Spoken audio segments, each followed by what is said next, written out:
Get your copy of the Royle Mindset by using the link below. Testing, testing. So welcome back to another video. Today is the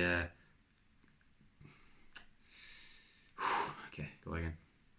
Testing, testing. 1 2 3 1 2 3. Okay, and now my fridge is making noise. There have been a lot of like weird noises today because they're doing tests for sirens for the military here. So they have like these like World War II kind of like klaxon sirens, and they've been running the entire time. So I had to close my window to stop the noise coming in. Maybe I can show a clip of it later.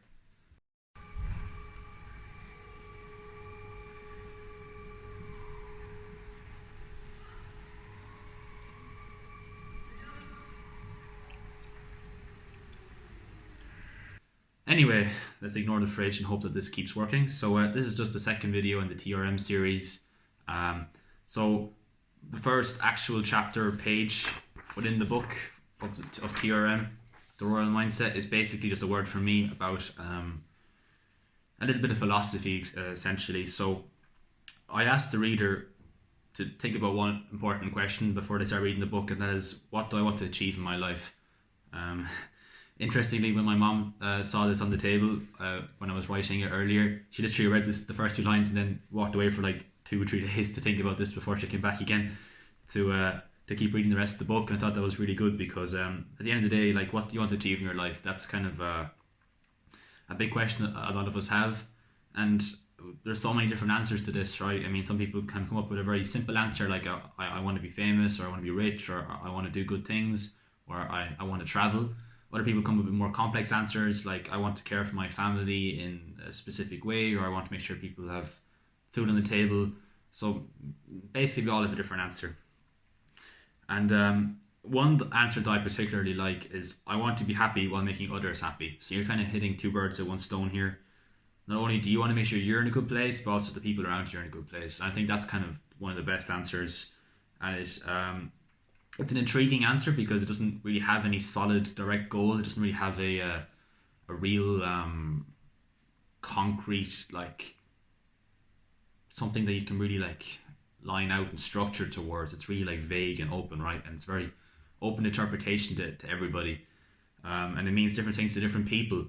But definitely compared to like saying I want to be a professional footballer or I want to be a rock star, like for those things you can train, you can practice, you can try and improve your skills, and you might find that you'll actually make progress.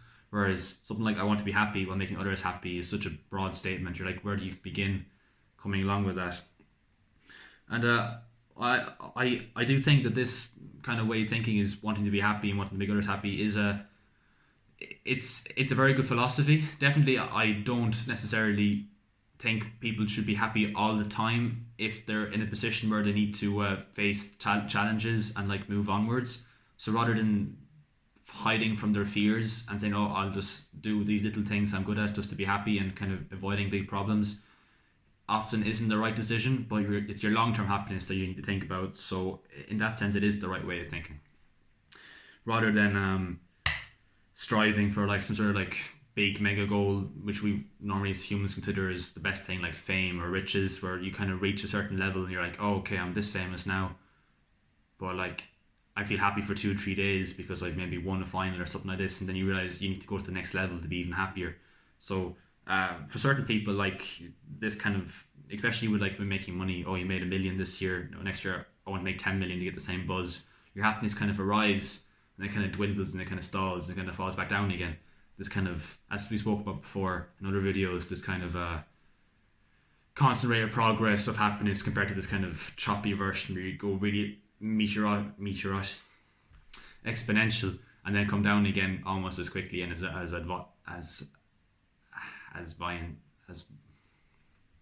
violently. Okay, so in my opinion, why can we not be happy with being, for example, a rich person or striving to be famous? I think obviously you could be happy, but then why are there so many rich people who take their lives? Why are there so many rich people who kind of correlate to this, who have problems? And then why are there many poor people who have the same kind of problems? So I think obviously it isn't so much what you're doing, it's more or less how you're thinking about it. So therefore, in my opinion, mindset is the most important thing about being happy. So you could be the richest person in the world or the president, and you could be depressed, or you could be extremely happy, or you could be the poorest farmer and be depressed or be happy, depending on your mindset. So mindset is really the most important thing we can learn in life. That's why I've got an entire main chapter dedicated to this in the book, and also this kind of mini chapter at the beginning. Mindset. So I have the definition of mindset. Mindset is the established set of attitudes held by someone. So on all things, the way you think about all things, whether you think about the kind of the glass half full, glass half empty kind of approach. And even though sometimes you need to be realistic about a glass half empty scenario, just thinking with a glass half full is always going to yield dividends, no matter in which aspect of life we're talking about. So I definitely think learning this skill, learning to see the world in a positive way, in a way where you're attacking things to become better, you're attacking challenges and obstacles to get past them and move on in life, is really the only way you can really guarantee, I think, kind of a long-term sort of a happiness, where you're always willing to do something, always up for doing the right thing, standing your ground, having kind of strong backing in yourself, belief in yourself, strong morals, strong honor, discipline. These sort of things, I think, are like, it's like the mindset description says, your established set of attitudes, and they will kind of stand to you in life. They'll stand to you when you are like raising a family as well. These sort of things, big moments when you have a career. Like, in order to be truly happy, you need to know that you didn't sell yourself out just towards something that you really didn't have any faith in, that you really thought, wow, I really should back myself there, and I didn't do it. This is all mindset. So therefore, in my opinion, attaining the right mindset is the most important mission we can undertake as individuals upon this earth. So without it, we are lost. And I think it should be everyone's goal to become the kind of person who possesses the perfect mindset. Now again, perfect isn't really possible, but we should try. And as we try, we get better. The same way, if you're trying to be the rock star, you might never become a rock star, but you should become a pretty good musician by the end you've tried. Rather than just sitting at home doing nothing, watching a film or whatever.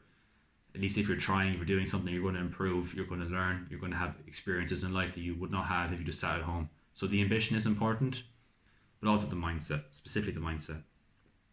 So I believe, to a degree, I found a way where you can kind of not guarantee, but certainly work towards a happier state of being. And that's basically the content of the book. So that's basically the first chapter from the book, very first chapter, a word from the author. And I'll see you in the next video. Thanks for watching.